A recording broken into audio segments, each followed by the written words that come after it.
अऊज़ु बिल्लाहि मिनश शैतानिर रजीम बिस्मिल्लाहिर रहमानिर रहीम। अस्सलामु अलैकुम वरहमतुल्लाहि वबरकातुहू। मोहतरम नाज़रीन, मेरे हफ्तावार प्रोग्राम्स चैनल पर अगर आप पहली मरतबा आए हैं तो सबसे पहले नंबर पे मेरे चैनल को आप सब्सक्राइब कर लें, साथ में बेल आइकन को ओपन कर दें ताकि हर नई आने वाली वीडियो आप तक बआसानी पहुँच जाए।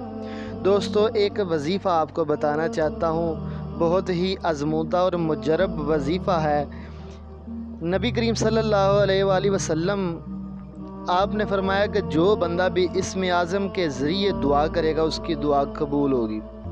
तो इसलिए मेरे दोस्तों, कोई भी दुआ जब आप करते हैं ना, दुआ करते हैं तो दुआ में चंद बातें ऐसी हैं कि जो तवज्जो तलब हैं, गौर तलब हैं, उस पर अमल करना बहुत ही ज़रूरी है।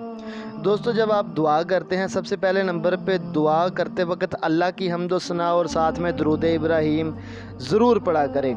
हो सके तो अव्वल आखिर दरूद इब्राहीम ज़रूर पढ़ा करें, लेकिन कम अज़ कम एक मरतबा दरूद ज़रूर पढ़ें। उसके बाद जो वजीफ़ा मैं आपको बताने जा रहा हूँ वो अल्लामा शहीद रहमतुल्लाह अलैह का ख़ानदानी वजीफ़ा है। इनके जो है ना, इनके ससुर ने वो बताया था, जिनका नाम था हाफ़िज़ मोहम्मद गोंदलवी रहमतुल्लाह अलैह।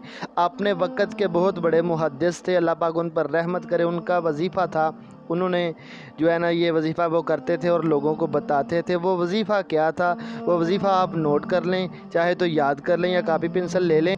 वजीफ़ा ये है दोस्तों, जब भी आपने दुआ करनी है ना, दुआ करने से पहले आपने 313 मरतबा पढ़ना है। और तरतीब ये है कि बिस्मिल्लाहिर्रहमानिर्रहीम, अलिफ लाम मीम, अल्लाहु ला इलाहा इल्ला हुवल हय्युल कय्यूम, या वाहिद या ज़ल जलाली वल इकराम।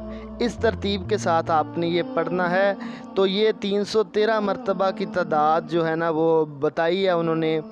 तो इस तरह ये आप पढ़ने के बाद आप दुआ करें, जो भी आपकी हाजत है पढ़ने के बाद आप दुआ करें अल्लाह से, तो इंशाअल्लाह आपकी दुआ कबूल होगी और आपकी दुनिया और आखिरत अल्लाह पाक बेहतर करेगा। वीडियो अच्छी लगे वीडियो को लाइक करें, शेयर करें, कमेंट करें। अस्सलामु अलैकुम।